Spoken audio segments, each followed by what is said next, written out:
Right. It's scary, but you can't afford to be scared. Right. You've got to, especially if you're going to be in leadership, you got to step up and you've got to assess. And I know, talking to the doc, this is what he's done all his life. But you step up, assess the situation, figure out a game plan, and then you go at it. And Yeah. that's the way we've got to approach this COVID-19 crisis, because it has fomented so many other crises. As Black folks, we were already in trouble. The COVID-19 merely pulled the scab off some long suffering scores, the disparities in our healthcare system, Right. all of the comorbidities that Doc can name off. It'll take him all his hands and his toes to name them. So Uh, true. Dealing with the issues of housing and housing insecurity. Our Mhm. folks aren't as able to when you can talk about social distancing all you want to, you can talk about quarantining, but when you got two, three generations in a house, and the house only has a couple of rooms, and everybody Mm. is sleeping on the floor, sleeping on the couch, multi family members in the bed. Mhm. All of those things pose problems for us. We're going south in our educational system. I've been on Zooms all day trying to work Wow. out something to catch up on education, which is Yeah. has been imperiled by the COVID-19 crisis. Our children have not been in school. Our children are going to probably be the most, and I mean this in a literal sense. I'm not trying to be ugly, but we're going to have the dumbest crop of children for the next few years Mhm. than probably since Black folks first were allowed to have a legal education. Wow. Wow. We're going to be set back for decades. And the only way it won't happen is for us to get busy right now, as Doc is doing. We've got to have other leadership to step up, identify that we are in a crisis Mhm. with our healthcare, and this COVID-19 has fomented it.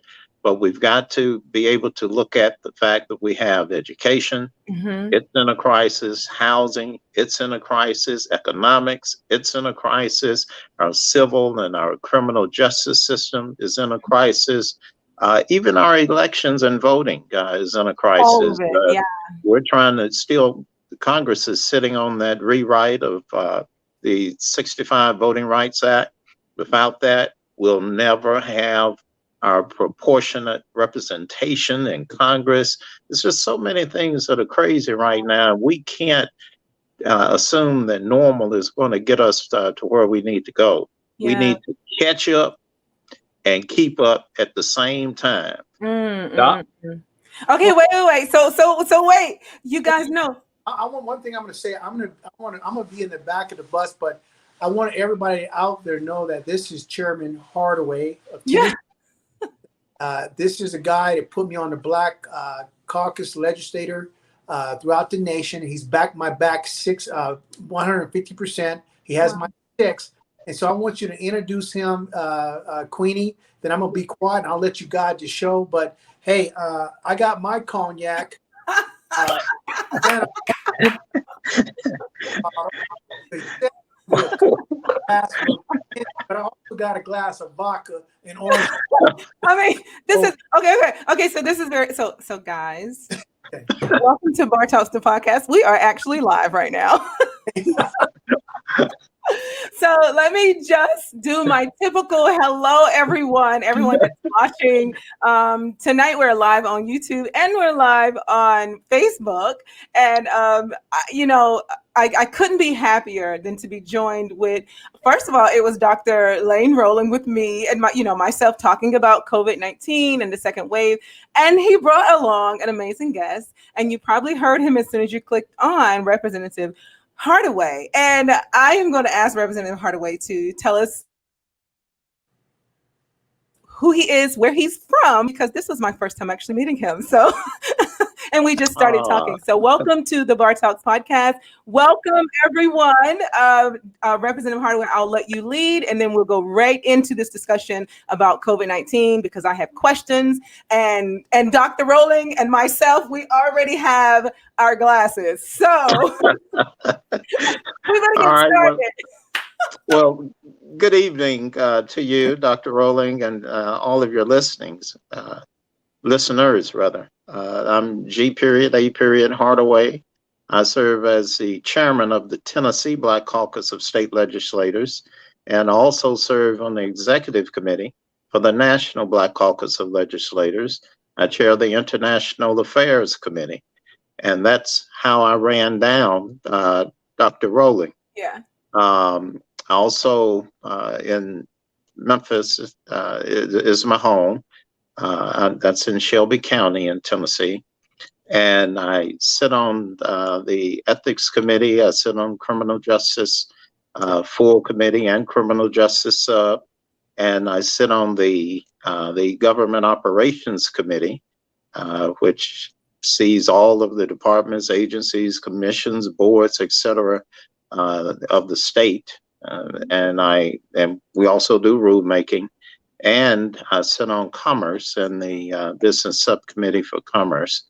I've been working with Dr. Rolling for a while here, and thank God that we have Black professionals, those who are skilled and talented in the way that we've been able to, we being Black Caucus and the Black community, we've been able to get our own information, develop a strategic plan as we move ourselves forward, because Lord knows where we would be, we being the Black community, where we would be if we were counting on getting the proper leadership, which would include the right information out of DC and the national leadership out of there. So thank God we've been able to put together our own talent with the skilled professionals. Dr. Rolling has been magnificent in getting information to us. By the time you read it on the CDC website or you hear it from the World Health Organization, he's already talking about Black Caucus already knows because he done told us. Yeah, I noticed that about him. He's already talking about it, and so I couldn't help but I think I don't want to say stalk. That's such a horrible word, but I did track him down quite a bit because of that. I just felt that I could trust his information, and I felt that I wanted to bring him to the show so he could talk to people that look like me and you, because there are a lot of distrust out there, and not many people knew Dr. Rolling, not in my circle. And I just felt like, people got to know this man and start following him and following information that he's putting out. And to me and to many that's going to find out, he's reputable. So I do appreciate that. So I want to introduce you, Dr. Rolling. Before you introduce me, because I think it's a very important part of life. Your father's moved on to the next world. I deal in a world will die, sick and stuff. So I want you to tell people, your audience, what you've experienced with the SARS COVID-19 about your life and your dad, and then we'll start into me, and then we'll get this thing right. Sure. Because I got my Sure. Sure. So make sure you check your volume is kind of breaking up. Doctor Representative Hardaway, is he breaking up to you a little bit? Yes. Okay, so make sure you kind of mess with your audio a little bit, and then I'll tell those that are watching and listening my story. So I literally just returned from Philadelphia burying my father. He passed away on September 11th due to COVID complications. And I think this is probably one of the most challenging interviews that I'm actually conducting today because my dad was my best friend. One of the things I learned during this whole ordeal is that if you have any elderly that need to go to rehabilitation centers or any of that, don't let them go, in my opinion, if they have another option. My father contracted it in one of the local rehabilitation centers. It was totally against my own personal will. I absolutely did not want him there. He was there for a broken hand and or fractured hand, and he had fallen.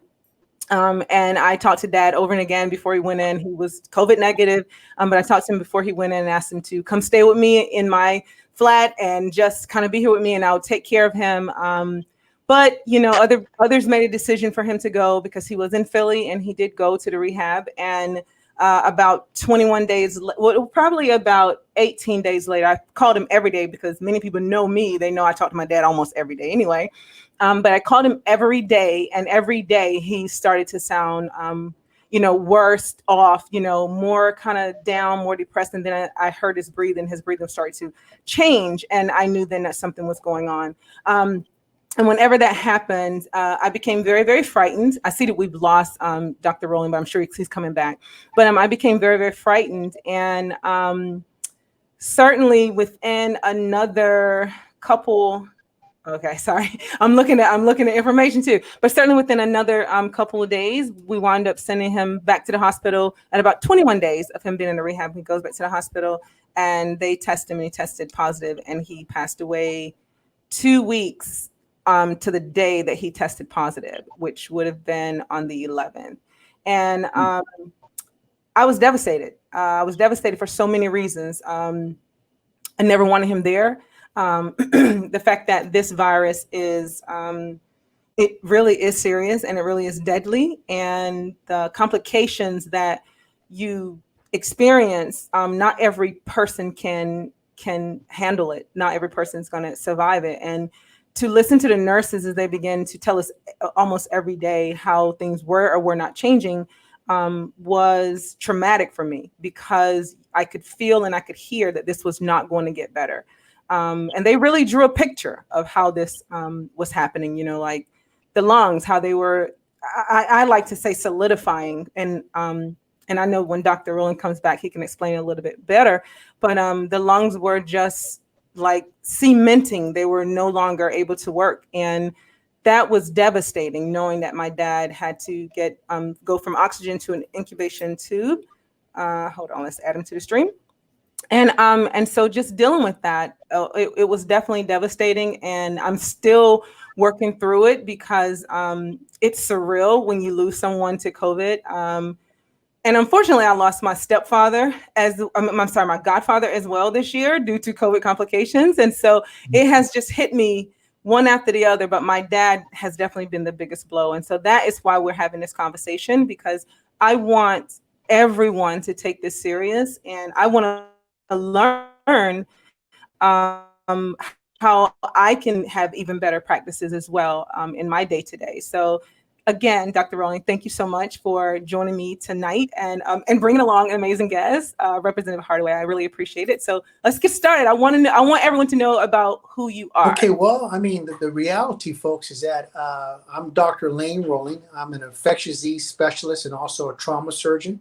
I'm on the National Black Caucus Legislature with Chairman Hardaway's my boss. And I work for him. I'm also the medical advisor for the Black AIDS Institute, which is funded by the NIH. I'm a professor of pathogen hydroponics in Germany. I'm the director of clinical and tropical medicine diseases for the last 20 years, doing real world missions in the jungles, really treating Ebola, Zika, chikungunya, malaria outbreaks. Actually in the field treating real people. And I'm also the chief medical officer for SRS, which is one of the top 150 minority-owned companies in the world. And we've done $1.4 billion in government contracts. I've opened up schools, churches, and, et cetera. You saw the press release today from Jack. Yeah, I did. I shared it out. And so that's my responsibility. It came and got me. Hey, we've been looking for you, Dr. Rolling. We finally got somebody that looks like you. Yeah. That talks like, I've been doing my push-ups, and my responsibility is that I've done the push-ups, and what I am is what I am. And I'll tell it straight up, folks. I got 6 degrees. Dr. Fauci has 2. So you tell me background difference, and I'm only 1% of the people on the planet certified chemical and biological warfare by the U.S. Army. So that's my background. So what I'm trying to do is to save people's lives based off of science and medicine. And that's just the reality. And I want a good time tonight, celebrate your dad's life, give people the Thank you. information because you have the platform. If me and Chip save one person's life tonight, we've done our job. Yeah. We've done our, so that's me.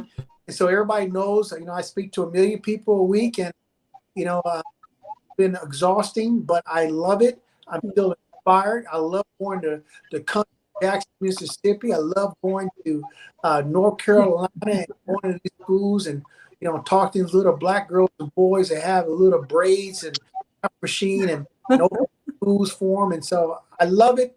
And you know what? I have no bones about it. And I'm this time, my second half of my life, I don't care what people think about me. I'm not here to qualify myself to white people, period. Yeah. Yeah. All right. So in that case, we're going to jump on into this. Okay. Let me check and see if there are any questions yet. I don't have my cell phone beside me. Okay. All right. So we're going to jump into our questions. And so Dr. Rolling, it is happy hour and you're out on the, are you on the West Coast? That's Las Vegas, West Coast. Okay, you're in Vegas. Okay. Our talk. Yeah, Oakland Raiders. He's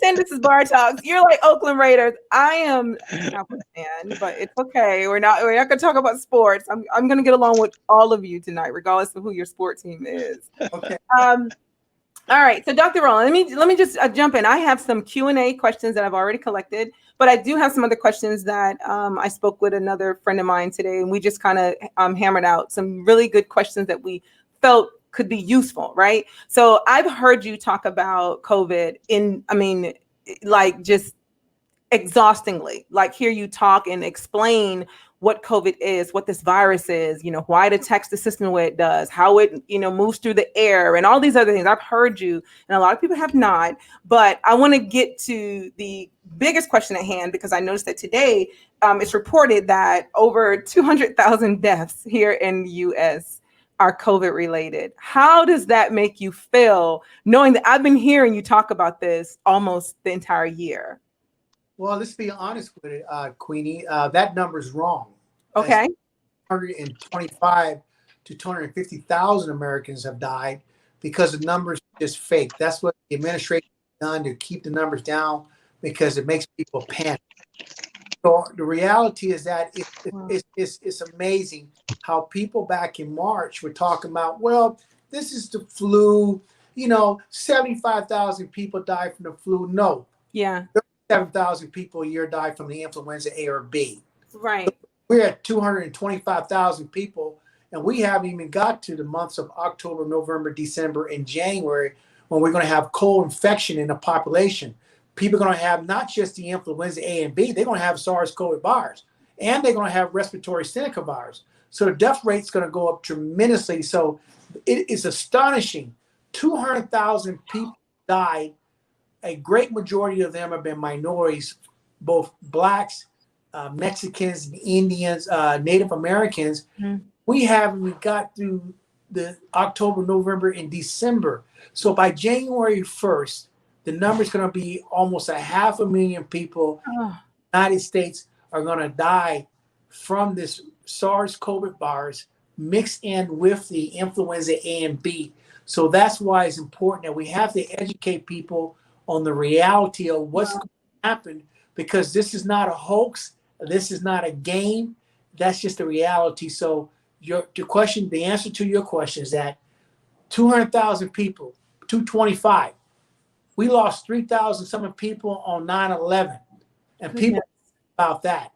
You can't read the names off for 225,000 Americans that have died or been sick and have been affected by disease. It's astonishing. Wow. America.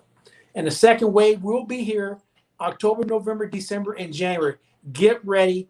The 4 horsemen are riding, and they're hard.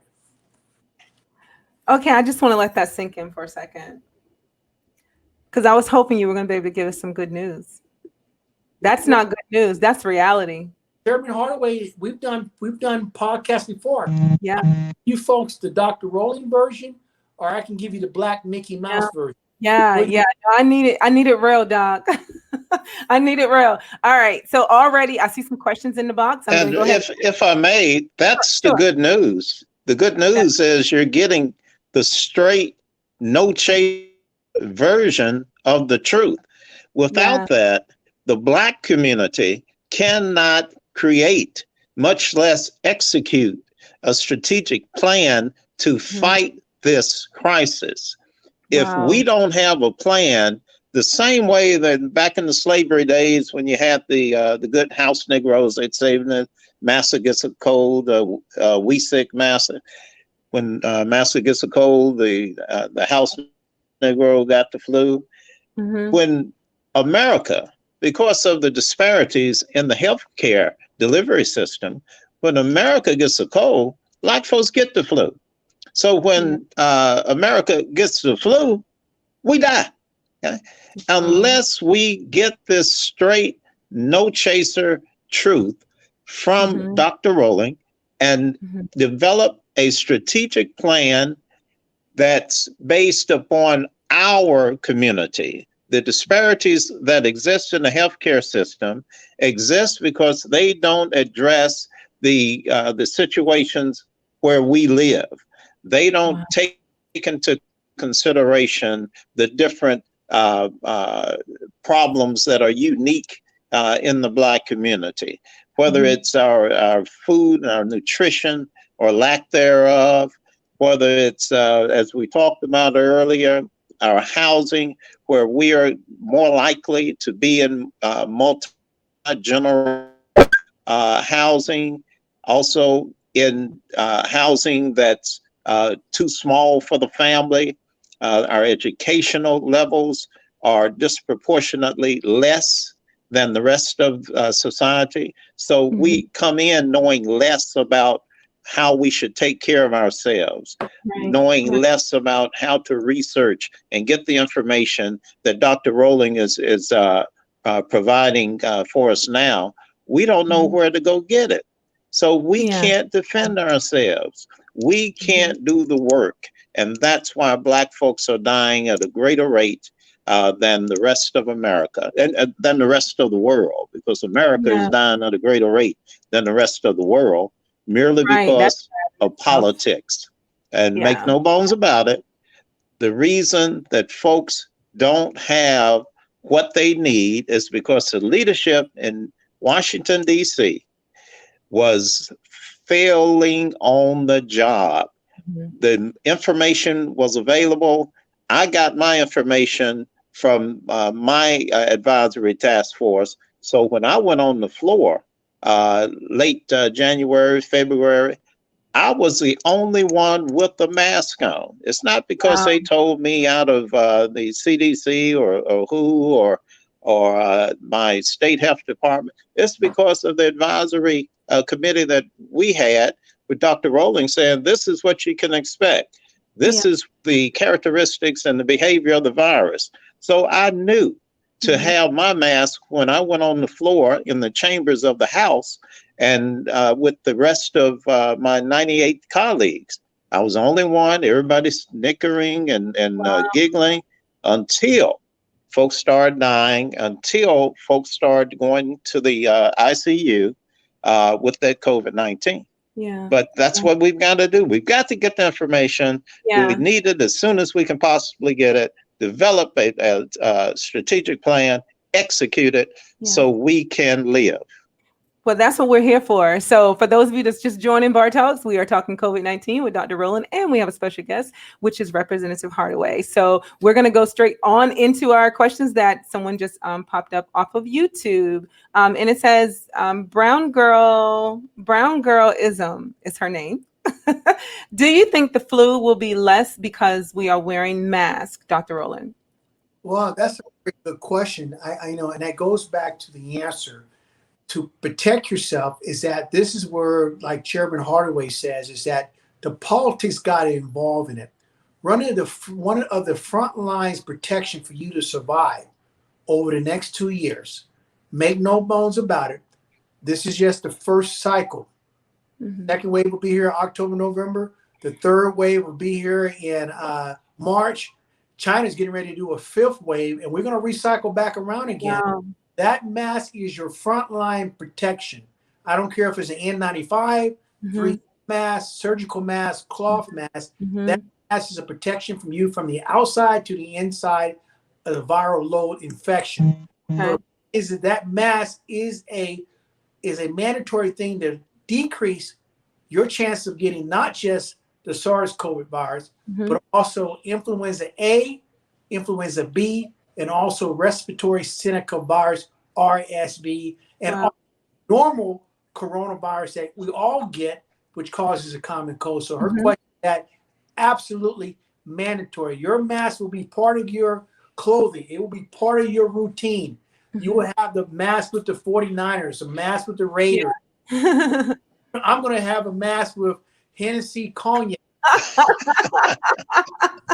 Part of our culture. Hey, just a full disclosure. Doc is off work. It is happy hour. He's enjoying himself. That's what we're supposed to be doing right now. Okay, that's what's going on. All right. So I just want everyone to know. So if you're just joining the party, know that he is off.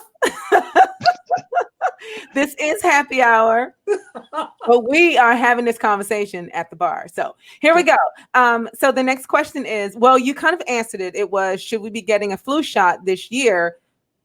I mean, because I know you was talking about, the mask is going to help to protect us, but should we be getting a flu shot this year? My recommendation, this is based off of science and medicine. The most important shot that everybody needs to get, Chairman Hardaway, all the state legislative Congress people, Black community, the shot that is going to save your life in October, November, December, January into the future is getting the Pneumovax shot. Pneumovax 23 will prevent you from getting pneumonia. Okay. Can you spell that? Yes, it's called the Pneumonia Vax 23 shot. That, because let me explain to everybody the science. Okay. This is not a feel good, because when you get sick and you end up dying or expiring from the influenza or the SARS-CoV virus or respiratory syncytial virus, it's going to be from pneumonia. And pneumonia is a bacterial pneumonia called Streptococcus pneumonia. And that is the shot that you need to get. It's called the Pneumovax 23. You go down to Walgreens, go to CVS Pharmacy. You don't have to have a prescription. They'll give you like giving the flu, because we know that the flu shot is only 25% accurate, probably really 15% accurate. But the shot that I'm going to get, my family's going to get, my wives, my mom, everybody's going to be the Pneumovax 23. Okay. Kids already get it. So you can go get it yourself. That should save your life over the next 10 years in this new, not a pandemic. We're in endemic, global endemic. Disease is here to stay. So I've never heard of that vaccine. Pneumovax 23. Okay. Vax 23. CDC has it. Okay. You go down to your local CVS pharmacy, Walgreens, and they will give you that shot. Your insurance covers it. Okay. 23. Okay, perfect. All right. So I will make sure that at the end of this broadcast, I actually put that up as well. So if anyone is wondering what it is, they can go out and research it once I find the correct spelling for it, but I got it. So my next question is, and just want you to know, there's someone wanting to come in the studio. If it's someone that you've allowed in, Dr. Lane, let me know, and then I'll pull them in. Okay. So the next question so Dr. Lane is gone. We'll be right back. We're gonna ask him as soon as he comes back in.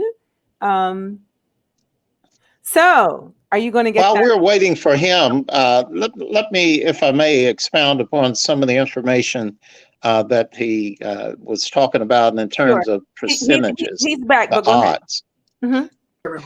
When you're talking about your masks and the different types of masks, what's a surgical mask, a N95, KN95 / KN95, or a cloth mask, Dr. Rolling will tell you that each one of those masks comes with a percentage of effectiveness.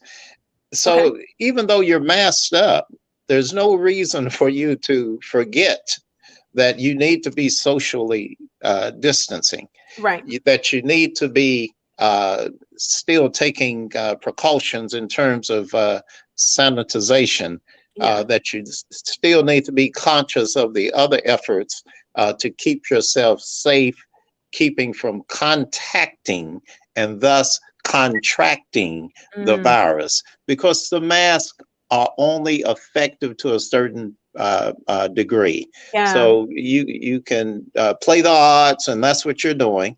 If Hmm. you've got a mask and you still immerse yourself into dangerous, contagious Yeah. environments. So even though you have a mask, and I do two masks, I do either a surgical and or the K uh, N95 or N95, and I have a cloth mask that I will put on top of that. Right. So Okay. I've got two masks when I'm out and about, and especially when I'm doing legislative business, Mhm. because each one has a different level of effectiveness. So we've got to be conscious of that. Don't think that that mask makes you Superman. Right. Unless you're into Dr.Rolling's locker, you don't have an effective mask. Right. Okay. Right. Right. I actually had to purchase Well, some. not it. Like, excuse me. Let me correct myself.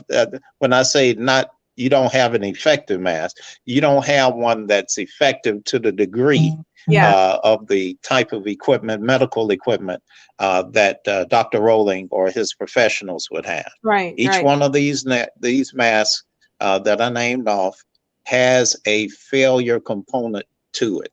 Mm-hmm. Of course. Of course. Yeah. I wound up buying something that Dr. Rowland suggested, which is my little mini sprayer. And the I totally meant to bring it. Yeah. Yeah. Yeah. Yeah. Yeah. So I have that. My son was looking at me when I was at the funeral because people wanted to come up and hug me, and I was totally wigging out. I had my gloves on, I had all these things on. And then I went and I got into the car and I was spraying this all around the car. And I'm like, oh my God, this is, yeah. So I have that too, Dr. Rowling.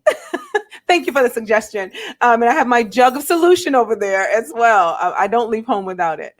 So the next question, Doc, is since we answered the about getting the flu shot, the next question is from Phyllis Bratchard, who is in North Carolina. Dr. Rowland, if you've already taken, or if you haven't taken the flu shot in over 20 years, would you should suggest taking it now?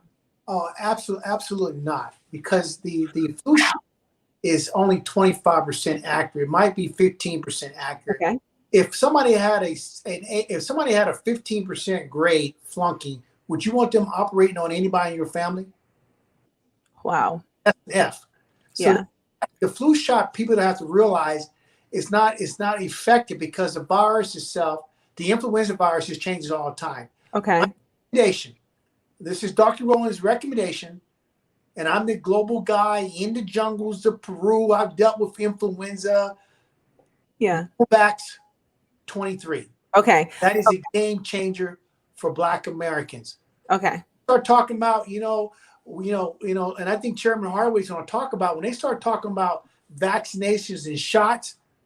Oh, all you Black folks out there, I don't know what's going to happen, because you can't get tested, but when they about to do this shot, they can give all you Black folks some grits.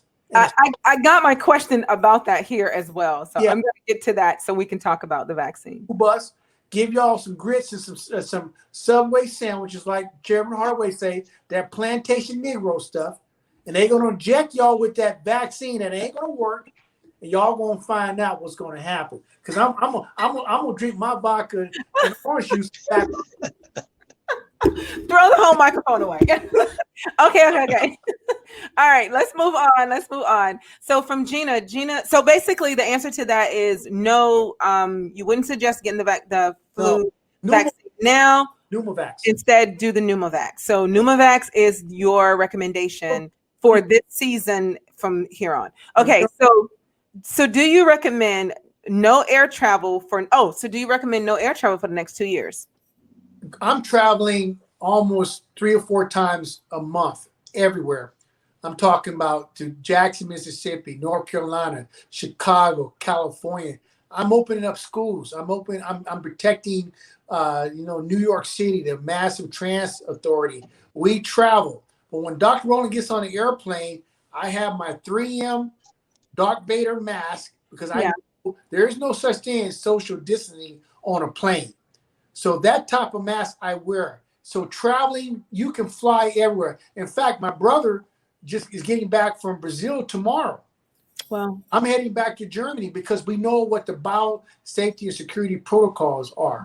okay. And I didn't get a chance to read your bio publicly or on the air, but I definitely want to do that because I need people to understand where you're coming from, your experience from being a service member and working overseas in several different countries, fighting infectious Come disease. on, girl. If Dr. Roller can drink vodka, that's all y'all should be drinking. Right. All right. Okay. So this is chocolate wine, just so you know. All right. So we're gonna go to the next question. Gina S says that she had the Pneumovax 23 in 2018. Do I need a booster? And she says that her doctor won't provide one. No, because the vaccine lasts anywhere from 3 to 5 years. She's fine. Okay. Now, when you got doctors in this business, and I don't know what her doctor is, but I'm going to throw out numbers because we hear. I mean, this is happy hour. Yeah, it is. Part two, Dr. Chairman Harway, you got to bring your favorite wine glass. Yeah, you got to come back. Yeah, you got to bring it because we're gonna do just part one. We're definitely gonna do a part two. Yeah, but here's the deal, guys, and this is the reality. When Chairman Hardaway came and recruited me to be on the Black COVID Healthcare National Task Force for the Black state legislators throughout America, I had to tell the truth. He told me. He said, Chairman Hardaway says, I said, Chairman Hardaway, I'm a military guy. I said, hey, I got your back, Chairman Hardaway. Chairman Hardaway said, I said, you got my back, my six? Chairman Hardaway says, Dr. Roland, I got your back with some juice. I love that. But what I'm telling you, folks, is that this is game changing. You have to protect yourself and be ready. Yeah. Pneumovax shot. Okay. Out here where we're going. Hey, let me finish up what I'm saying because this is important. It was in the paper just 2 weeks ago. Journal of Medicine. It was in the England paper. Black babies that are taken care of by white doctors have a 3 times more likely rate to die. Let me repeat this again. Wow. Black babies that are taken care of by white doctors have a what, Queenie? 3 times more likely to die. Wow. So imagine if that number is true, white doctors don't care about black babies. You can number is for black folks that are older. Wow. That's I'll let that sink in for a second. Repeat what I said to everybody out there. That's 3 times more likely to die. Black babies that are taken care of by white doctors. So what does that take? It makes us wonder why that is. And if you think about that, then look at our elderly population as well. You think they really care about some 58-year-old black grandmother who likes grits and collard greens, some white doctor from Beverly Hills? You think what they've done to our people for 400 years, they consider us animals. We can talk about the Tuskegee syphilis experiment. Yeah. We can talk about all the stuff, the horrific stuff they've done in us. We're animals to them. Mm-hmm. So why would you think that they have any cariness for our babies, our black babies? Yeah. This is not me. This is Right. Wow. That's something to really think about. Okay, so let's move on to the next question, and I still have tons right here for you. Insightful 1234 says, "Good evening, Doc. The Pneumovax shot, is it 2-part? I have had one 5 years ago. Do I need another?" Yes, you do. Now, my recommendation: you've already had the part 1. Make sure you get the Pneumovax 23 shot, and you need to get that at least by the 2nd week in October. Okay. To build up your immunity and stuff. Folks, let me tell you something. I could recommend, when people start talking about treatment, they start talking about vaccination. I'm going to tell you Pneumovax 23. Okay. Changer. I'll make sure I put that in our sections so everyone can read that in the description. Okay, Patricia White, she says, "My sister had COVID horribly and survived. She did have Pneumovax, but still had bilateral pneumonia with COVID. Can you explain the logic there?" Because guess what? when you get a pneumonia, the pneumonia can be either viral or bacteria. Mm-hmm. The bacterial pneumonia we treat all the time. You can get the Pneumovax 23 that will prevent you from getting the bacterial pneumonia, which more likely is going to kill you of anybody. Viral pneumonia, there's treatment for it, which is a lot less. And so the problem is that when you get these diseases, SARS-CoV virus, influenza, you can get both bacterial and viral pneumonia. But let me tell you, I've taken care of some of the most important people in America because I'm the go-to guy. Mm-hmm. Biggest problem that people need to realize, and I think I'm gonna let Chairman Hardaway talk about this, is the rehabilitation cost. If you survive the amount, fog of the brain, trying to get back, 25% loss of respiration, respiratory, fatigue.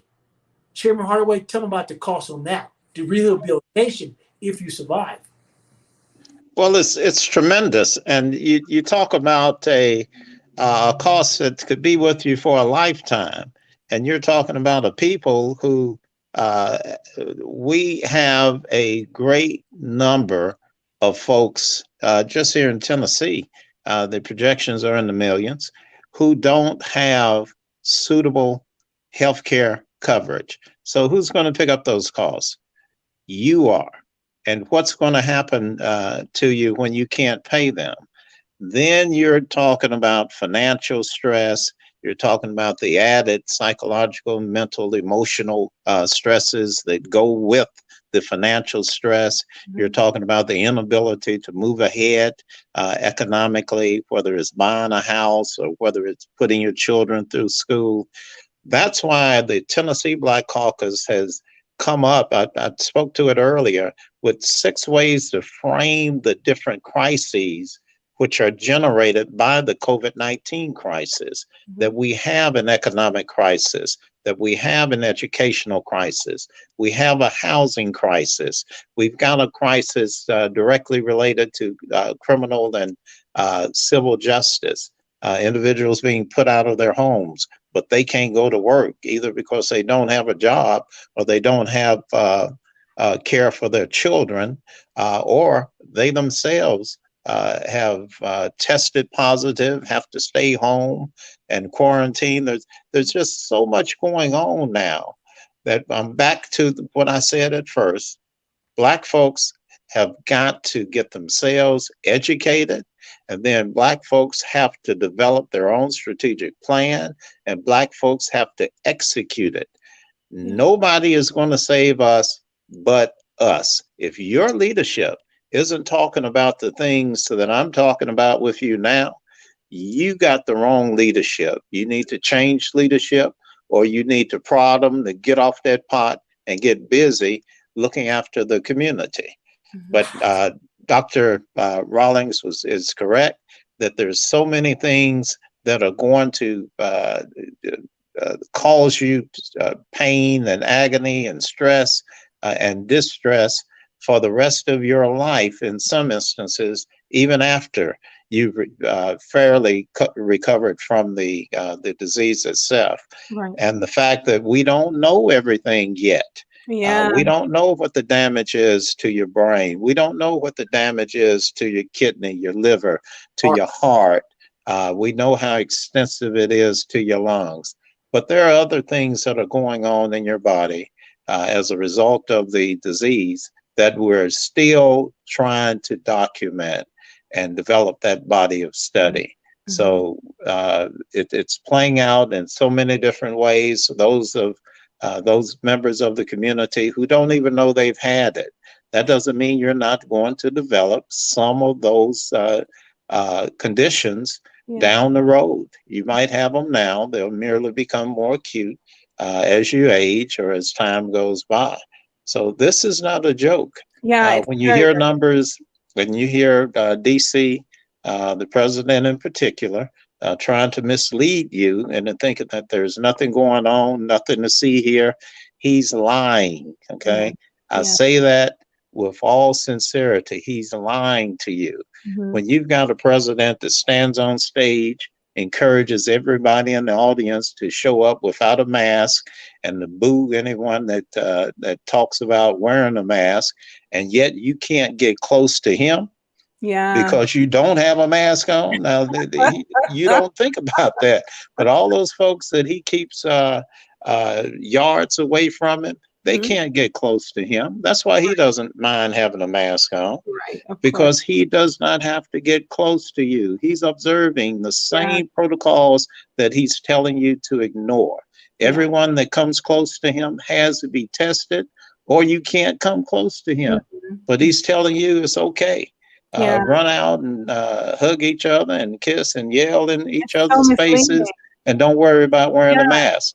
You're Yeah. killing yourselves. You're killing your neighbors. You're killing your friends. Don't listen to that foolishness. Yeah, it's so misleading, so misleading.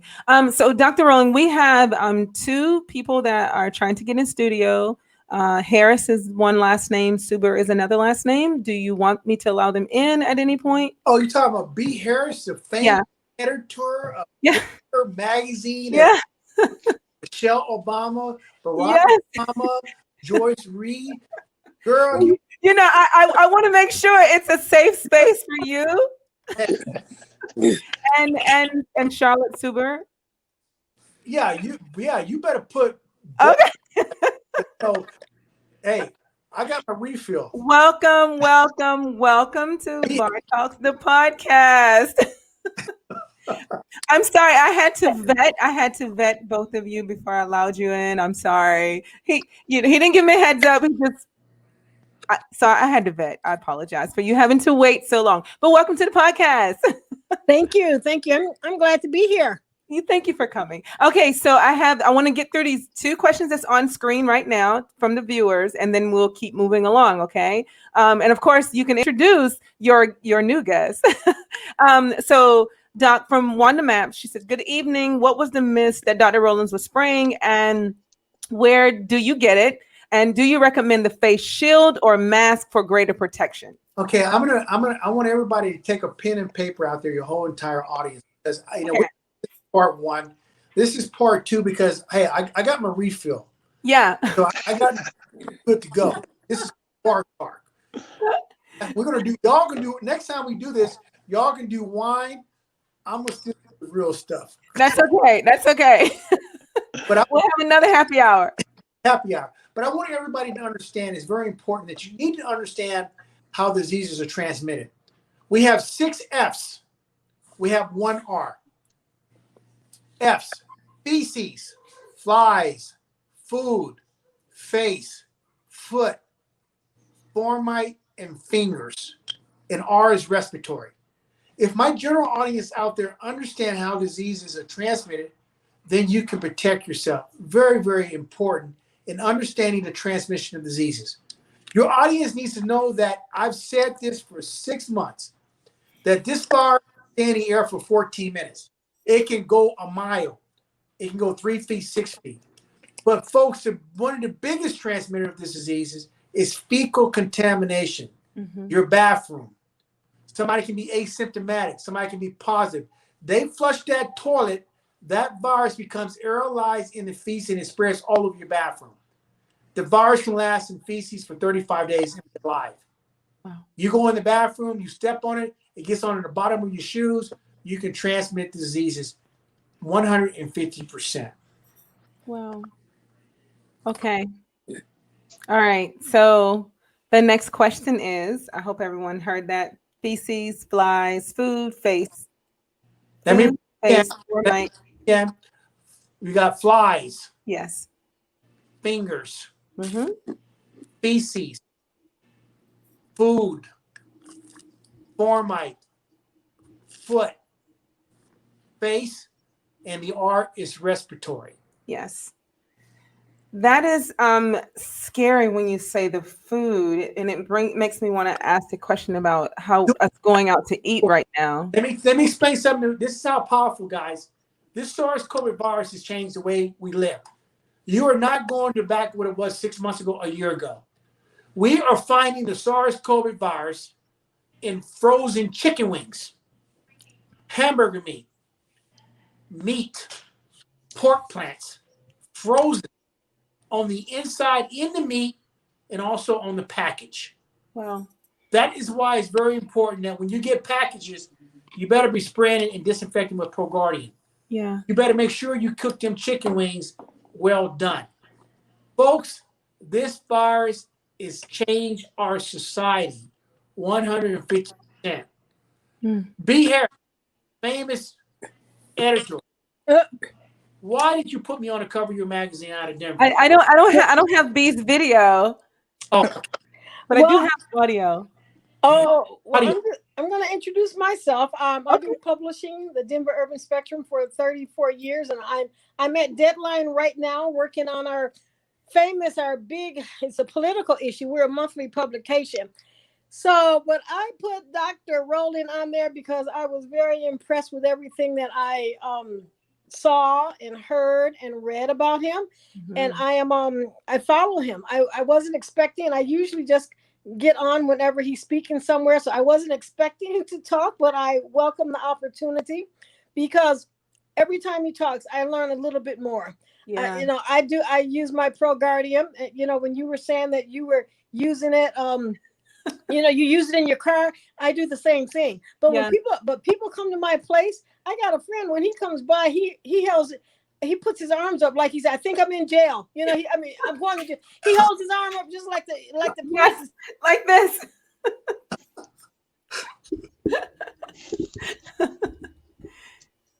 And that's the drill. When they come in, they take off their shoes, but everyone does that. But the ProGuardian, I believe in it. I have a lot of it, and I'm going to get more. And I think everyone's got to have it. It's just a protection. I went to an event this weekend. The NAACP, they were having a drive, and I'm there as the Urban Spectrum. I'm promoting some fun stuff that they had provided with us. Movie T-shirts and movie hats for All In. That was the movie with Stacey Abrams, and then also with the Antebellum. But of course, I had my August issues with Dr.lanerolling on the cover as well, and some ProGuardian sitting there. So I don't want to miss the opportunity because it's critical. It's critical, and everything that he says and everything that everyone feels about what the president is doing and how you can't touch him. We only can save ourselves. Yeah. We only can save ourselves. So I appreciate the opportunity and have a couple of minutes to talk and listen to Dr.lanerolling. Like I said, I learn something new every time. Every time. Yeah, every time. But I'm gonna get my pneumovax shot, because I have never taken a flu shot as well, and I will not be taking one this year or any other time. But he's the real deal. Yeah. That's all I have to say. He's the real deal. Yeah. Well, thank you. Thank you again for joining us. So Doc, do you want to finish the last part of that question or the first part of that question? Wanda Maps from North Carolina asked, what was the mist that you were spraying? So we know it's ProGuardian, and she wants to know, where can we get that mist? I know I have it. Of course, I can leave the information there, but you want to share? Yeah, I want everybody to understand that as a medical science, as a biological warfare expert, the why I have survived for 30 years dealing with some of the most pathogenic viruses, bacteria on the planet that could kill you in 6 hours. The reason why we have the best technology, one of the best technology that we have vetted is ProGuardian. And this is hypochlorous acid solution. This is what I'm spraying. This has been around since 1858. It kills not just the SARS-CoV virus, it kills Ebola, influenza A and B, E. coli, bacteria, MRSA, Pseudomonas. Natural organic product, not like chlorine, because you keep using chlorine, you can get lung cancer. It's not Lysol, which is a pesticide. We use this in our so ProGuardian. You can get that as SRS, www.srsproducts.com. Yeah. PRODUTS.com. Let me repeat that again. www.srsproduts.com. This is the game changer. And you guys know I put these biodecontamination units in hospitals. Cost $45,000, $50,000 already running. We brought it down to what we call the PPD, personal protection disinfectant mini bottles that you can take on the airplane. The kids can put them in their backpacks. They can spray your dollar bill, ATM. They can spray their books. You know what? You're using it right now, Queenie. I'm using it. Tell everybody how you're using it. Yeah, I use it. I used it on all of the obituaries that I received yesterday. So when they handed them to me, I immediately sprayed them. I spray my car. I spray my clothing because people were hugging me and I didn't want them to, and they just kind of come and give me a quick hug. And I'm like, I'm spraying them. I know they thought I was totally losing it, but again, I too, like Ms. Harris said, I believe in it. And so I just need to keep my space clean. I mean, I did ask for 6 to 9 feet, and it's difficult sometimes for people to understand that that's what you want, even, in mourning. So I just used it. I sprayed my son down, my car, everything in my car. And all of my mail, everything that comes in from Amazon, I now spray it. You have to do that, folks, because folks, let me tell you, fecal contamination is probably the biggest transmitter. It is that virus can be on a box from Amazon. Wow. It can be on your frozen chicken wings that they get up in Idaho instead of Memphis, Tennessee. You have to think that this virus is outside of packages because the chicken plants, the meat plants, and the pork plants are infected. People are coughing. Just because you freeze a virus doesn't mean it's dead. Right. The virus is asleep. Hey, you know what? Let me take another drink. And who's the next guest down there? Okay. The next guest. Well, let's see. We have another question. Hold up. We have another question. Okay, so someone is saying, where can you purchase the spray? So we already covered that. Do you suggest the Pneumovax vaccine for elders over 90 years old? And someone said, no way, I'm getting the vaccine. I'll let others enjoy it. So do you suggest it for anyone over 90? My recommendation is that Pneumovax, I don't care if you're a year old up to, you can be 120 years old. Mm-hmm. The game-changing technology based off of science and medicine, the Pneumovax 23 is going to save your life. Okay. All right. So there you have it. All right. Now, the next guest. She just moved. Charlotte Suber. Am I pronouncing that correctly? Hi. Yes, it's Charlotte and Larry Suber. Larry's here, Dr.lanerolling. Well, say Doc. Okay. So we are live. Just so you know, we're live on Facebook and we're live on YouTube. Share the video, put it out there, let others join us. And welcome to the Bar Talks podcast. Thank you. Oh, thank you. I'm sorry. Thank you. You guys want to say anything or what? Y'all scared, man? Y'all scared? No, we ain't scared. She came and got me for downstairs. I didn't even know she was on. I knew it was going on, but I kind of forgot I was on another call. But yeah, Doc, I wanted to ask you a question because I remember you talking about taking the flu shot versus and the pneumonia 23. Well, I went to get the pneumonia 23, and when I had to get the nurse to make an appointment, and my doctor said he didn't recommend it because I wasn't 65 years old. And I'm saying that has nothing to do with why I'm taking this. He said, well, you need to be 60 or 65 with some underlying things going on with your health, So I told him I was gonna get back with him. I told him I need to talk to Dr.lanerolling. Well, my recommendation is that I don't care what your doctor says, and like we talked about earlier, we know that when it comes to black babies taken care of by white doctors, you're 3 times likely more rate of dying of the babies taken care of by white doctors. You can imagine them looking at you, black man with, you probably got some Afro hair. They probably food that you eat. You better go find yourself a doctor that's going to give you that Pneumovax 23, and don't be talking about playing around. I guarantee you, he probably got the shot. Wow. You can still get it. Yeah. You can Yeah. All right. So y'all heard that, right? Yeah. Okay. Yeah. If I may, Sure. We've done a number of studies here in the state of Tennessee on infant mortality and maternal mortality rates. And what Doc is saying is on point. And what seems to be part of the issue is, are the doctors listening to the patient? Are they taking the patient's concerns seriously, especially Black women? Are they taking the time to spend with that patient that they would with a person who is non-Black? Are they taking the time to run the extra test, give the extra counsel, have that conversation with the patient about care? So whether it's a conscious effort or whether it's just incompetence, the results are the same. You've got a better chance of dying, depending upon what the issue is, in going to a doctor of color versus a white doctor. For whatever the reasoning is, there's a lot of correlations. We're still trying to determine the causations. Right. Okay. Awesome. Awesome, Chairman Queenie. Yes. This is real. Yeah, it is. It is. It is. All right. So I'm going to go back to our comment box. So Let me be very clear on this. If you're a Black woman, find you a Black woman as a OBGYN. I do have a female doctor, a Black female doctor, actually. So the next statement is, or question, Gina S. said, what should people do if their employer requires a vaccine for continued employment?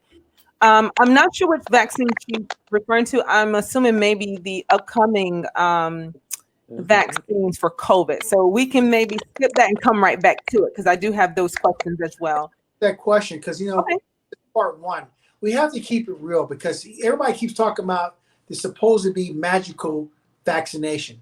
Folks, let me tell you the truth.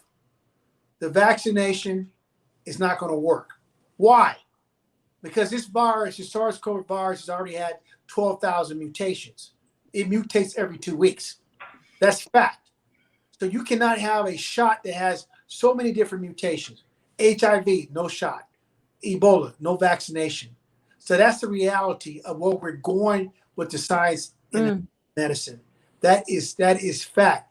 That's why you have to have great biosafety and biosecurity protocols to protect yourself, i.e. hand washing, frontline, mask, ProGuardian, understanding the environment. So I just want to just make sure people very clearly, there's not going to be no magical bullet, folks. And what I want to talk about is that, remember the Tuskegee syphilis experiment. Boy, they injected Black people like cattle. State of Alabama is making $1 billion a year off the backs of the cerebral spinal fluid of Black folks, period. Second, Operation Warp Speed, 1952, polio. Man, they injected a lot of people. 20,000 kids in America died or were in iron lungs. Operation Warp Speed, 1972, swine flu. You can die. Hey, Operation Warp Speed, human papillomavirus vaccination. Women getting paralyzed, Guillain-Barré syndrome. Be careful. If I get the injection, you get the injection. I'm going to stay on. My family's going to be on the back of the bus on this vaccination. Okay. All right. So yeah. So Gina S. Thank you for that, Dr. Rollins. Gina S. was actually referring to that particular vaccine. So the next question is, or the next statement, Patricia White says insurance will only tend to cover Pneumovax over a certain age. I think 65 or above, unless there's an underlying diagnosis. But she did also say that the vaccine, if you self-pay, is between $200 and $250. So those of you. What's your life worth? You go down, I mean, maybe some insurance are going to cover it. Yeah. Tell people, you go down to CVS Pharmacy and get the shot right now. You don't have to have permission. You can go to Walgreens. Is your life worth $250 you got to pay out of pocket? Yes or no? That's fair. That's a fair question. Okay, so the next question is in our Q&A. So this is kind of an interesting question for those that are attending to date this season. The question is for Dr. Rowland. It says, so since it's cuffing season, I hope y'all know what that means. Is a body condom necessary for dating in the future? I mean, you can answer that any way that you. Hey, I got Chairman Hardaway on there, Chairman of the Black Congressional Caucus, COVID Healthcare Task Force. I got the Reverend Severn, his wife there. Yeah. show Sunday with the black reverends in Georgia. What came first? I always tell you, if you really love a woman, what you do is you give her strawberries first before you give her the chocolate. But here's the reality, folks. This disease, we find the virus also in semen. Is there there will be transmitted part of the disease. Also, the virus can transmit itself across the placenta. If females are pregnant, they can transmit disease to babies. That's a fact, just like Zika. So my recommendation over at least the next year, if you're not totally in love, you better be wearing a condom or protect yourself, because we still don't know what the results are going to be to the children. Right. Neurogenous defects, right, birth defects. So my recommendation, if you're going to deal with chocolate and strawberry, you better be wearing a glove. You know, I don't even understand how people can become intimate. I mean, because you're breathing in the same air. And I think I heard somewhere on one of the news channels, one of the people that was speaking suggested that you wear a mask while making out. I mean, this sounds crazy, right? But Chairman Hardaway, this is happy hour, right? This is happy hour. Yes, sir, it is. So, no mask. I got to breathe. Yeah, if you're wearing a mask and you're being intimate, you probably with the wrong person. That's simple.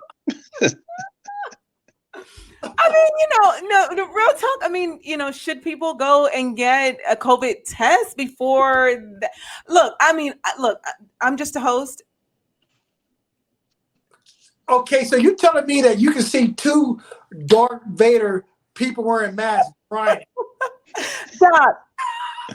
Doc, I don't know. That's why we're asking these questions. No question is a dumb question now. What do you suggest? Oh, I love you. So let me tell you what I tell the women especially about diseases and lovemaking. Okay. Oh God. And this has started. I hold conferences every year, December, World AIDS Month, and I want Black women in particular, because the rate of infection in Black women of childbearing age is absolutely off the chart. Right. And the reason they're getting the infection is because of heterosexual relationships. That means mostly Black men are giving Black women these diseases.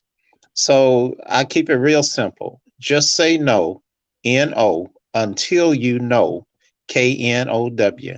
Nice. Just say no, N-O, until you know, K-N-O-W. And you can't know unless you and your partner are going to get a test at the same time and you pick up the results together. Right. That goes for, and that should be standard if you're having a relationship with anyone these days. Okay. You need to know, K-N-O-W. Just say no, N-O, until you know, K-N-O-W. Can't make it any simpler, any plainer, can I, Doc? Chairman Hardaway, I support you, but this is happy hour. I ain't wearing no Darth Vader mask when I'm getting down. I got to breathe. I'm sorry. Throw the whole podcast away. This is bar talk, right? This is bar talk. With the bar. All right. So Doc, Patricia Jones Blessman said that hookups and booty calls are officially out. Well, hey, I tell you right now, with my wife, I'm still rock and rolling.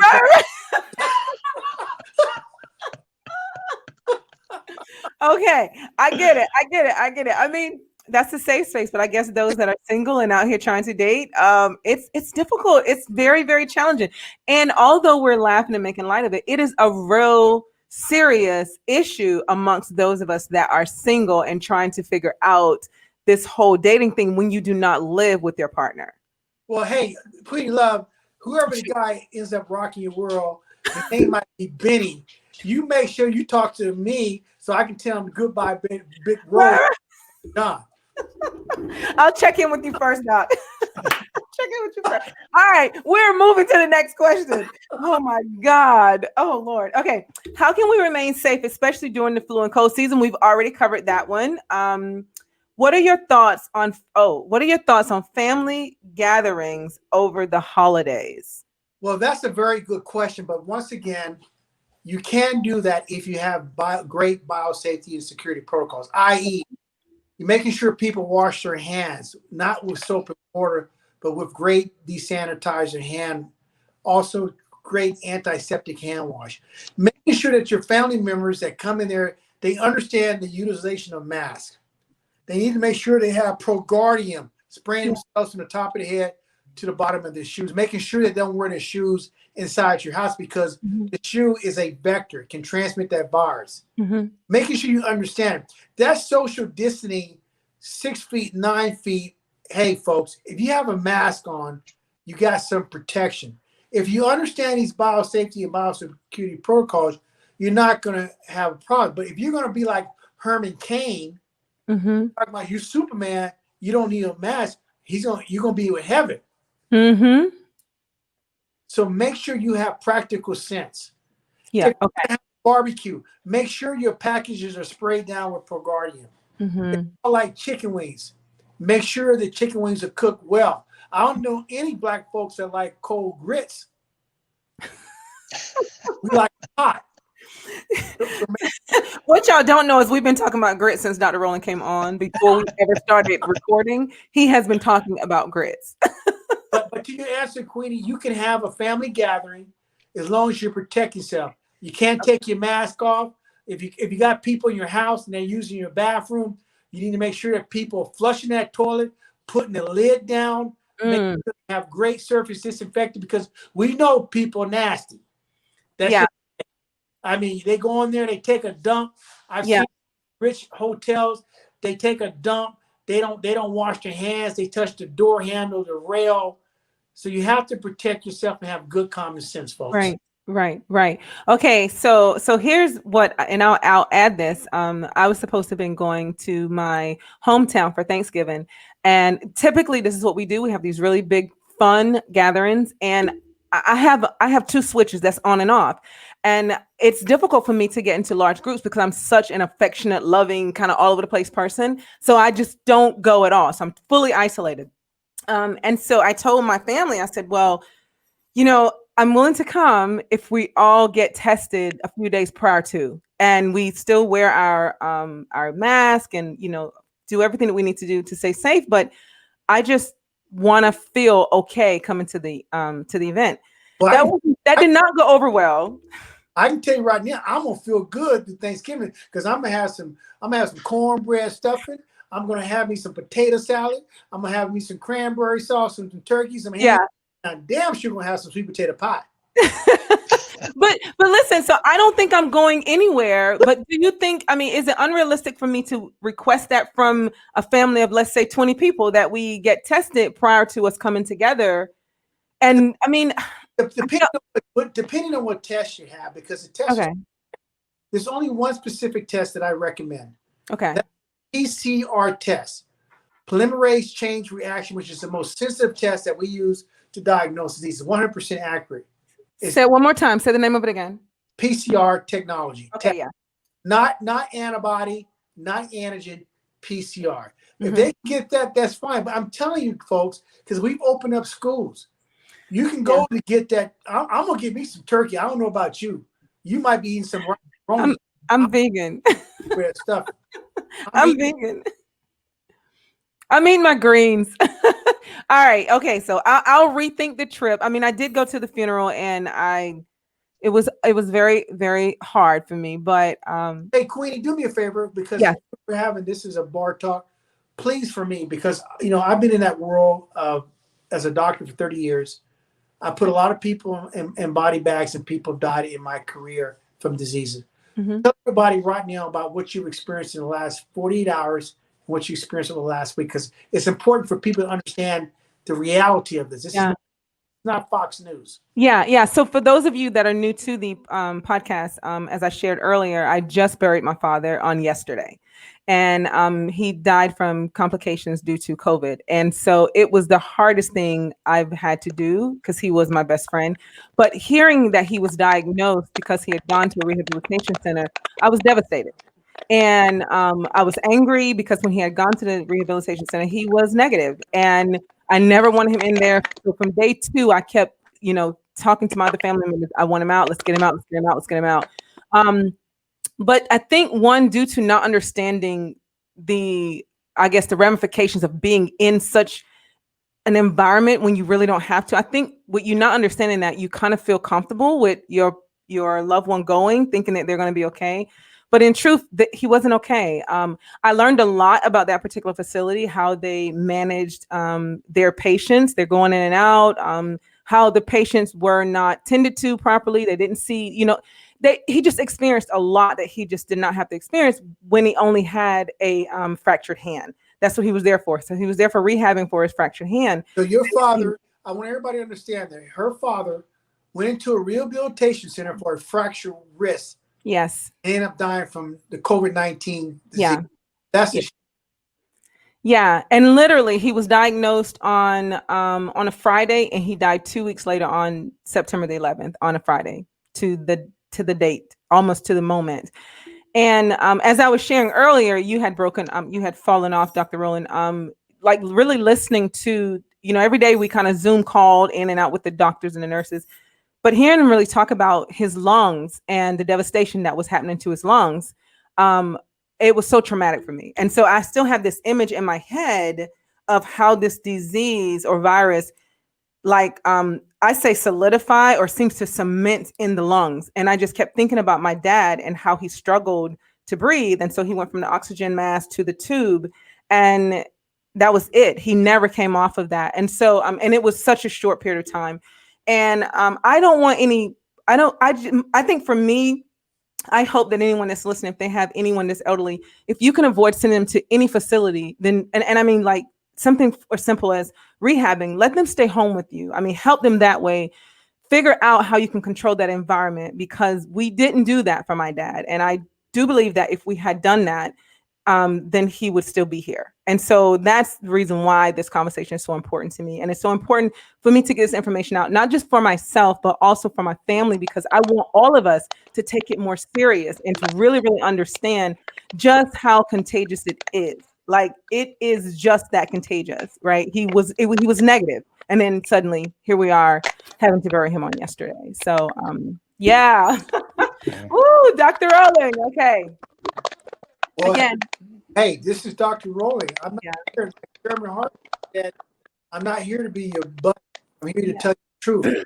I can give you the black Mickey Mouse and the black Peter Pan, but I can tell like because that's it's serious. It really is. And I just hope people take it, just stop thinking that, it's, like it's a conspiracy theory, and it's none of that. And that brings me to my next question. The myth, Dr. Rowland, I know you've heard it all, especially when you're not in your, hold on one second. So, Charlotte, could you please mute?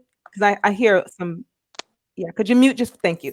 So Dr. Rowland, I know you've heard several myths, and especially within our community and others, but could you tell me the myth that bothers you the most about COVID-19? I think for me, the myth is just the stupidity of people trying to take a virus and politicize it. Viruses do not recognize borders, except I've heard this. Who was this white chick running around back in March? Is Moscovich? Where's she at today? Yeah. He was a footnote in history.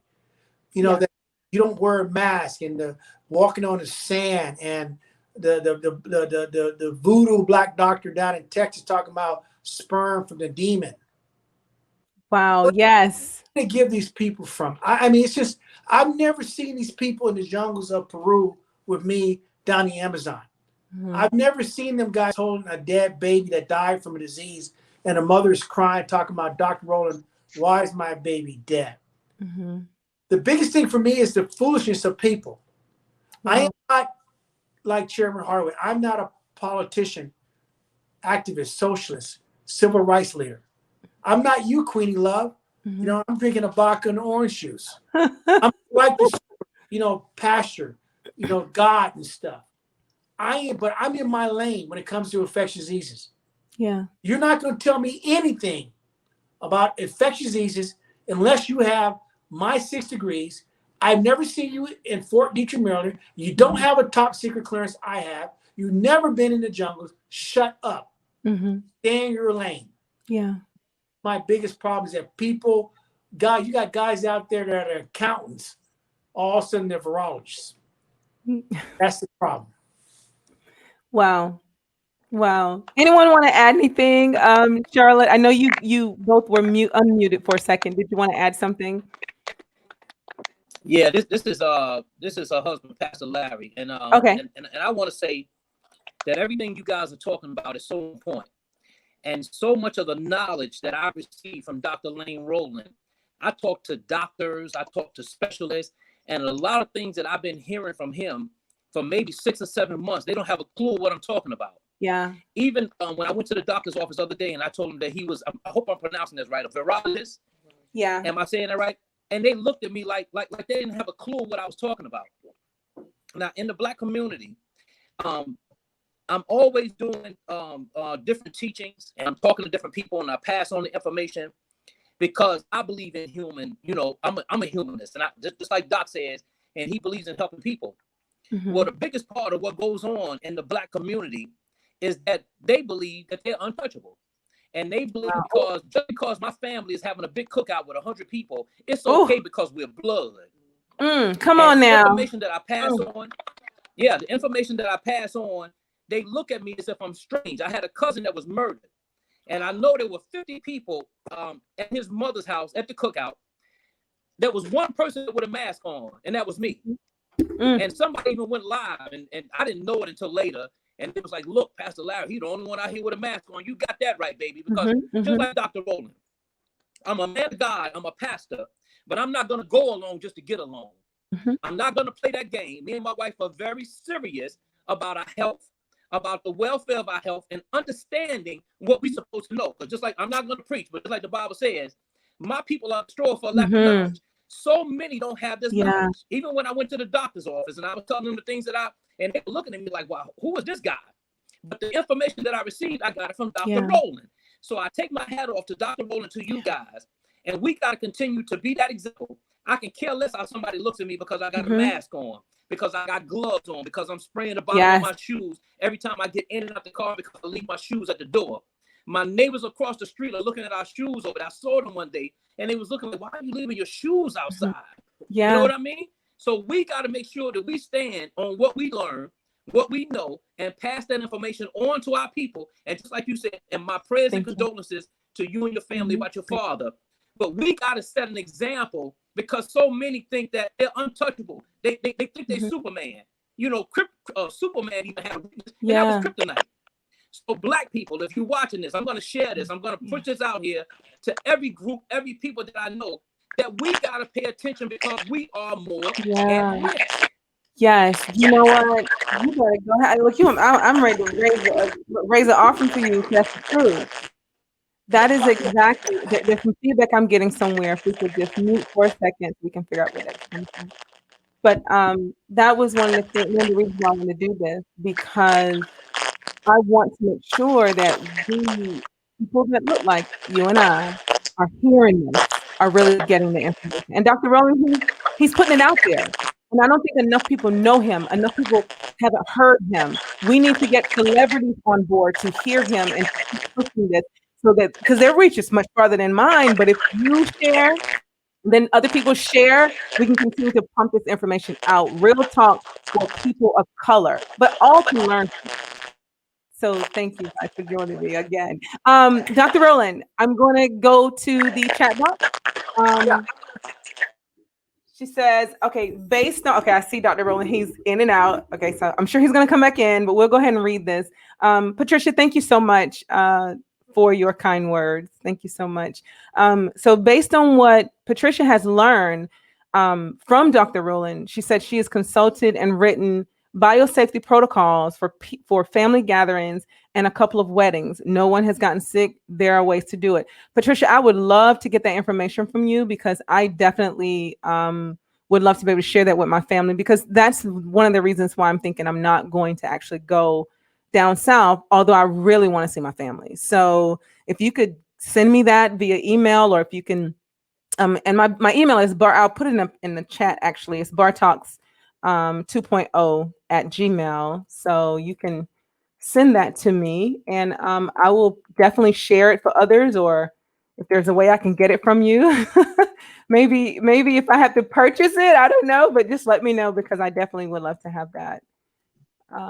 So we'll do that now. And Queen, if I Sure. may, that's an example of what our culture has to Yeah. do. We have to refine the way that we go about business. What used to define Black folks, we've got to do some tweaking. There are the same way that she's talking about writing it down, Yeah. so everyone will pay attention to it, be able to have that check off list of do's and don'ts. That's going to save lives. Yeah. So we can still do some of the things that we like to do, because we Black folk, Yeah. we believe in family, we believe in gatherings, Yeah. but there's a safer way to do it. To be completely safe, don't do it. Don't But do there it. is a safer way of doing it, where you lower the risk factor. Yeah. So that's what Black folks have got to understand. We are going to save ourselves. This is a case. My dad and granddad used to talk about that stupid tax that you have to pay for Yes. being stupid. Yeah. In this case, it can cost you your life, it can cost you your health, but there is that stupid tax. And what you don't know can kill you, or it can cause you to have bodily injuries that will be with you for the rest of your life. And Yeah. sometimes they may not become obvious until later on in life. And I'm telling you, if y'all don't get to the polls and vote, you're not going to have health care to be able to pay for these injuries that you're going to have, because COVID-19 and the results of the disease itself will be labeled as a precondition. And if the current president has his way in the courts, or if he's able to have his way with a Congress that is of his party next year, he's going to do away with it, and you won't have anything to replace it, and you'll be paying that stupid tax. So Black folks, take care of yourself. Wow. Learn the protocols that will allow you to practice good, safe health, and still be able to healthcare, and still be able to gather and have your family outings. Let me tell you, and also everybody to realize is that what Chairman Hardaway says, if you listen to great biosafety and biosecurity protocols, we can all survive this as a community. But like he said, it's going to take folks that look like us talking to our people the same language. Wow, that is some good information. So Dr. Rowland, I have another question here, and we're about to kind of wrap it up. And we're definitely going to come back for part 2. We got to do it, because this is some good information, and the information is constantly evolving every day. So if I talk to you in a month, I know you'll have more to share. Oh, hell yeah. Because you know what? When I get off the phone with you guys, I'm getting me some catfish. Yeah. Okay. So I have I'm having salmon, Doc. I'm gonna have some catfish and some Tabasco sauce and some cornbread. I'm having that smoked salmon. Okay. So hold on, let me answer this here. Okay, so Doc, I have a question here from actually a colleague of mine. She's a director of a residential home, and she's having issues with trying to figure out how to safely provide a place for someone, if they do get sick, to safely quarantine within the home, within a small home. And I know that Representative Hardaway actually kind of alluded to that whenever he was talking about some of the living conditions. Well, some environments like where the places that we work in, the type of work that I do, we work in homes where they're residential. And so my colleague is asking, working in a residential home, how do you suggest that one, she provides safety for the 6 people that live in this home on the 3 different floors, that just an ideal of what do you think that she could do to keep everyone safe? I did tell her that I use Hibiclens because I learned that from you. Well, my question is, why hasn't she called Dr.lanerolling already? And so we can implement and give her biosafety and biosecurity protocols for everybody in a residential living facility on how to wash your hands, what technology you have to have.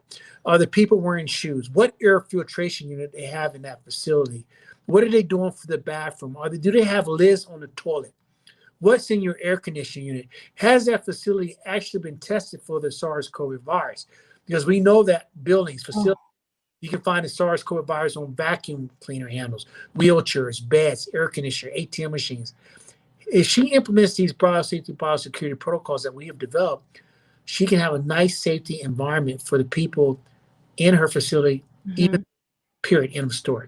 Okay. And whenever someone is quarantining in their homes, and let's say they share a space, do you suggest that person stay in one room? Everything is done in that room. I mean, how do you suggest? My suggestion, like Chairman Hardaway, the biggest problem among minorities is that we're so dense in population. We have multi-generation people living in a 2-bedroom house in New York, apartment, Chicago, Memphis.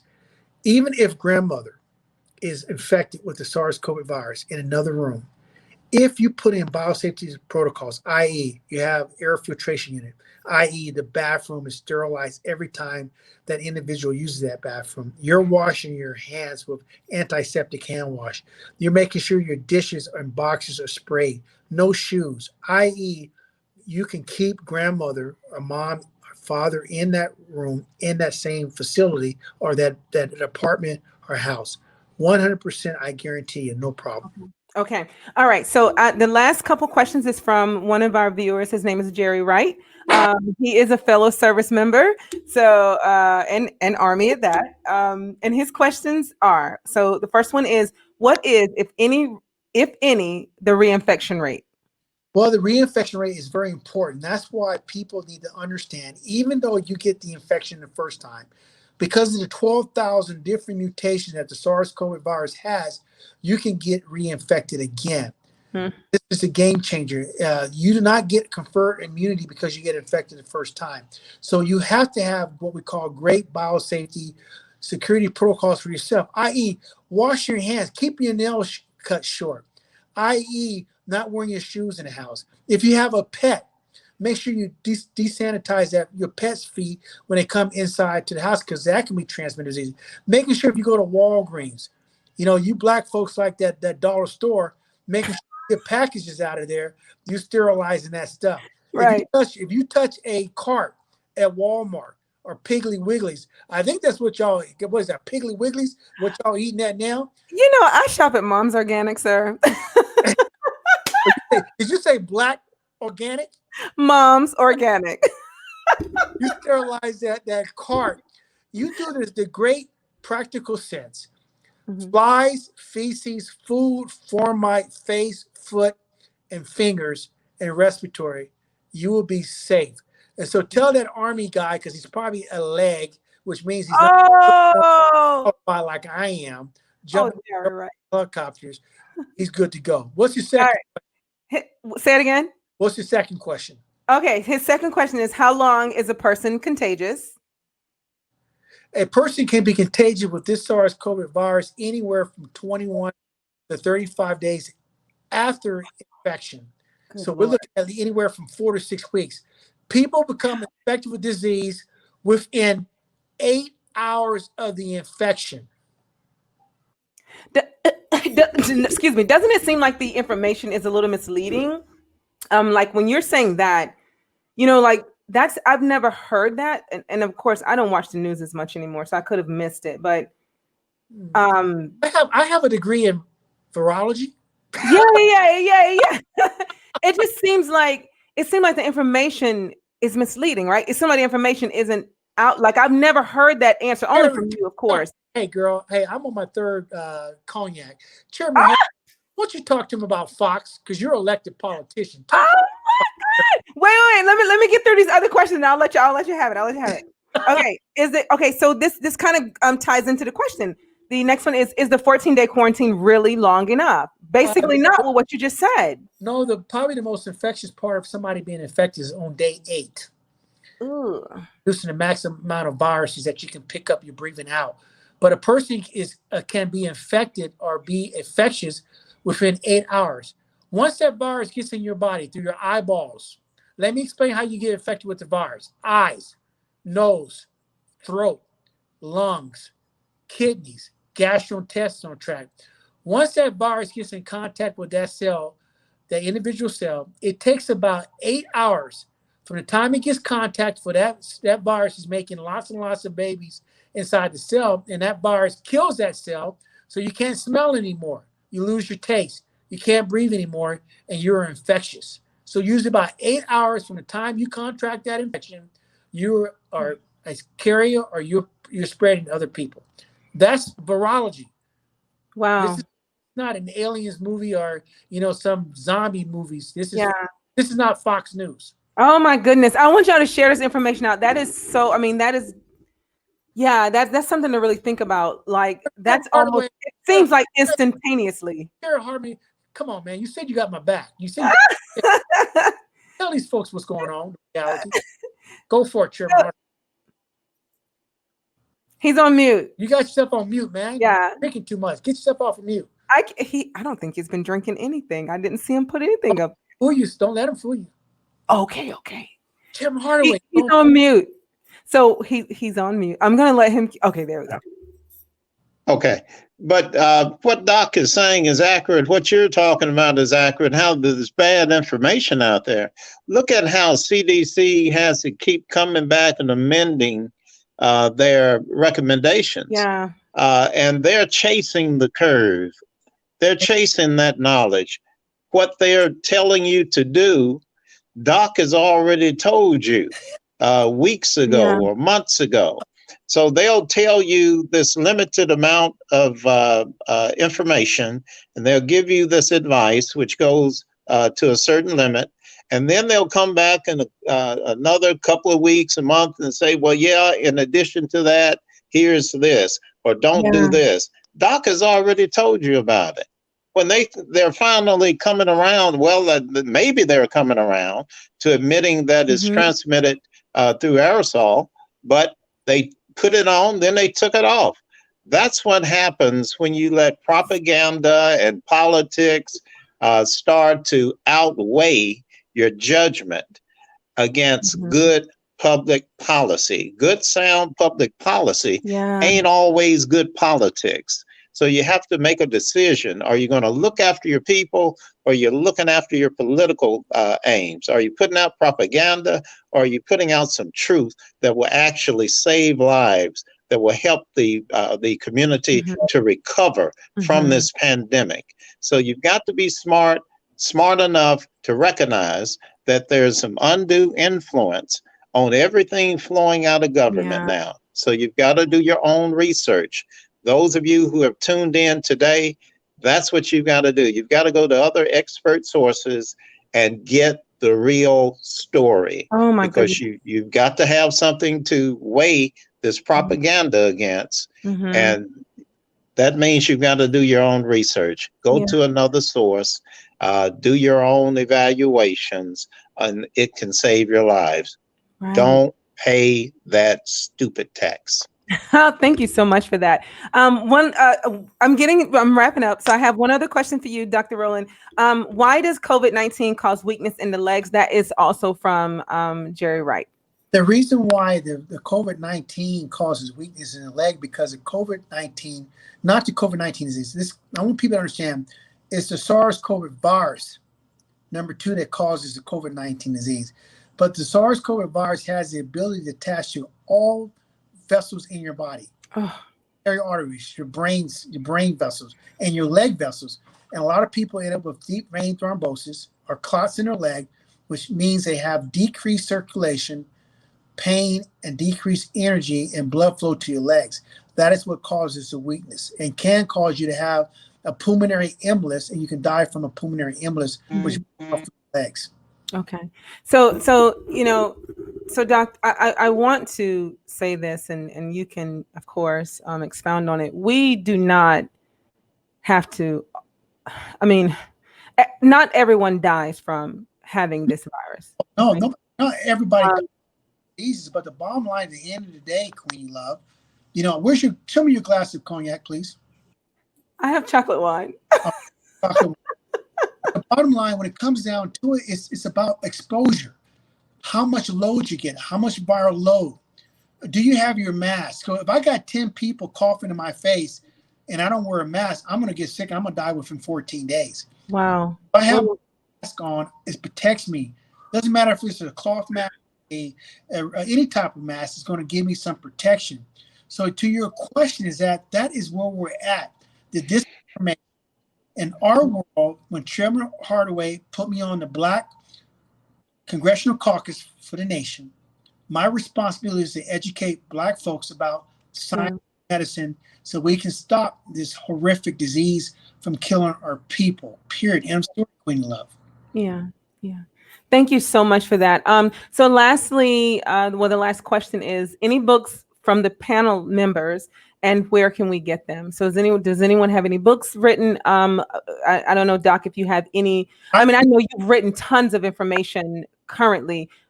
I think some of the most important books that we have to understand, and what I teach when I certify people in infectious diseases in Germany and Peru, is that you have to understand the past to move forward in the future. I think everybody should get a book, the 1918, and understand how the Spanish flu went about. How did they read about the bubonic plague? You need to read books about why diseases affect people, i.e., in 1492, Columbus sailed the ocean blue.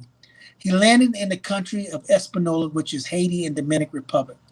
Hey, guess what? Columbus brought, He brought smallpox out the Indians, and the Indians gave Columbus and them guys syphilis. And world meet new world. Columbus went back to Spain and passed syphilis throughout the whole world. And my point is that you have to understand diseases. If you understand the history, the bubonic plague, that this pandemic is going to go on for 10 years, folks. This is not going to end next year. It's not going to end in 5 years. And me and Fauci were supposed to do a program together, and it's going to be a game changer. Like Ali said, I'm rocking the world.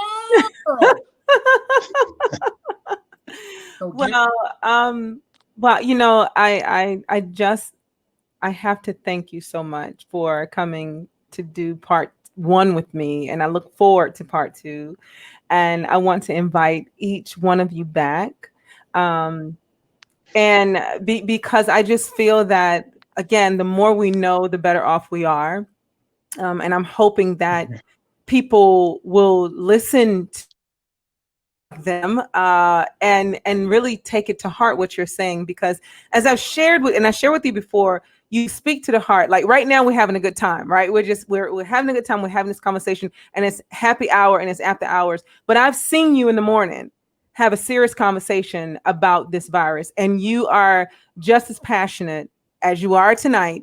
You are just that passionate in the morning when there are no drinks at the bar and we're not having a great time laughing. You are extremely passionate and extremely informative, and you're speaking to us to help to save us. And I appreciate that. Well, I'm going to tell you right now, this is part 2 talking about fireside with Dr.lanerolling and a glass of wine. I ain't drinking no damn wine. I'm going to give me some Mad Dog 2020.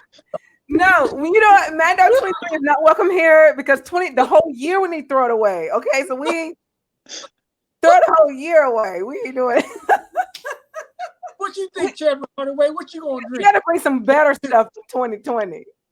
We're gonna stick with Black folks. We're gonna do some Uncle Nearest. Oh That's Lord. the Oh Lord. yeah, that's the Tennessee whiskey that the Jack Daniels stole the recipe from a black Yeah. slave. That's the black slave is who actually delivered the recipe for Jack Daniels. Yeah, I But heard there that. was a black woman and her family that found out the story and subsequently opened a distillery, and they're now producing that slave's whiskey. And his Ooh. name was Uncle Nearest, and they put his name on the whiskey itself. Oh. So, Doc, I'm gonna send you a bottle. I love Oh it. my Hey, goodness. I gotta do a little research on that. Pastor Super, I know you all religious, but man, I guess you all gonna have what, eggnog? And stuff? He's a mess. I swear, he's a mess. So Eggnog. Almost done. I want to tell you guys, this has been one of the most funnest podcasts I've ever done. I'm talking about, man, I mean, Queenie Love. I don't know what you're drinking. I know you sober right now, Chairman Hardaway. I got the supers over there drinking eggnog. And I can say right now, next time I'm gonna have Mad Dog 2020. you Going know, on. sir, if that's what you want to bring, I mean, I guess it's okay. I'm gonna reach on the top shelf. I'm gonna let you have that from the 7-Eleven. No shade, 7-Eleven. No shade. Well, I So want to thank Queenie Love, and I have a great thank deal of love and respect. There's no words to say for your burying your father yesterday from the COVID-19 infection, but it's real. you. Chairman Hardaway, you've always have got my back. The juice, the supers over there. I love you guys. You non-drinking eggnog, drinking rum folk. I understand how you guys feel. And I'm definitely going to drink me some Mad Dog 2020 because it's the year 20. And our next. I think you seem like you're the only one that's extremely happy in 2020. Like we're all over here like stressed out. That He all MD 2020 will get you happy. right. Yeah, he's all happy about it. One last question before we go, and I think we still have Miss Harris with us. But one last question before we go to Charlotte and your husband. I didn't catch his name. I know it's Pastor Suber, I think it is. When you are ministering in church, are you ministering this information to your congregants? Like, are you talking to them at this level about the severity and seriousness of COVID-19? Yes. Yes. Now, and I'm Pastor Larry Suber. Okay, And you know, all truth is parallel. Yeah. So I don't cut corners. I don't bite my tongue. You know, real is real. And like I said, I'm not gonna go along to get along. And there's too many people that don't have this knowledge. So so whether I'm doing a Bible study, I'm doing a lesson. If my wife is in the surgery and I'm helping her, I'm talking about how to help people because we have that audience, we have that ear. So no matter who I'm talking to, no matter, I'm giving them the truth. I'm giving them, but I also acknowledge Dr.lanerolling. I'll tag him on a live. Yeah. And sometimes he'll come in and I say, listen, this is the brother I was telling you all about. Make sure you go to his page, look at the articles, listen to the videos, and learn from this and live. Yeah. Learn from it and live. Yes. So yeah, I don't So hey, so we're gonna do part 2. It's gonna be the bar talk, a glass of wine for all the other participants in Mad Dog 2020 for Dr. Roland. Part. When are we gonna do it? We're gonna do it in 1 month. 1 month. 1 month. 1 month from the day. I'm putting it in my notes right now. 1 month. Hey, you make sure you can post this to your people so people can see this around the world. Yeah. It's like Chairman Hardaway, we got to save people and save lives and stuff. Yeah. And like 8 more minutes of happy hour. Yeah. I'm gonna drink more vodka and orange juice so I can. Well, listen, I've really had a great time. I'm so thankful. I'm thankful tons of. I didn't even get through all of the questions, but I did get through the majority. So I'm thankful for the viewers and them sending in their questions. And I'm grateful that you brought guests. This is huge fun. So Representative Hardaway, it's been a pleasure talking with you. You are definitely welcome to come back anytime. I hope you can join me in a month. And B. Harris, I hope you can join us in a month. And I would love then for you to come and contribute more. I know that you're busy and working, but you are here and you're listening. So I'm thankful for you and your presence. And to the beautiful couple, the Subers, thank you so much for joining us. I said Dr. Roland, he knows really Thank cool you. people. So anytime you want to bring more guests, just bring them on. I would ask that everyone that's watching, please share this information. Share the broadcast. It'll be up. It'll stay up on YouTube. I will have one of the on Bar Talks, the podcast on Facebook. I'll put another link up so you can actually share that one as well. Share it, text it to someone. Just allow people to they don't have to watch it. They can just listen. The information is huge, and we need it to keep our families as safe as possible. So please continue to share this. And Dr. Roland, I owe you so much. Thank you so much. So thank you guys. Thank everybody. Go because I got my catfish cooking. I got okra. I'm gonna give you any yam, some cornbread. I'm gonna have a cold 7-Up and some Tabasco sauce. Oh my God! It's Sounds like a feast, sir. Oh my goodness. Yeah, right. Well, Bar Talks family, I just want to say thank you before I end the broadcast. Everyone, you can stay in studio for a couple seconds so we can exchange information. But to my Bar Talks family, thank you so much. I'm going to end the broadcast, but I'm grateful for your presence, and I am honored to have you here today, and I'll see you on the next recording. Take care, folks. Everybody have a good evening. Bye.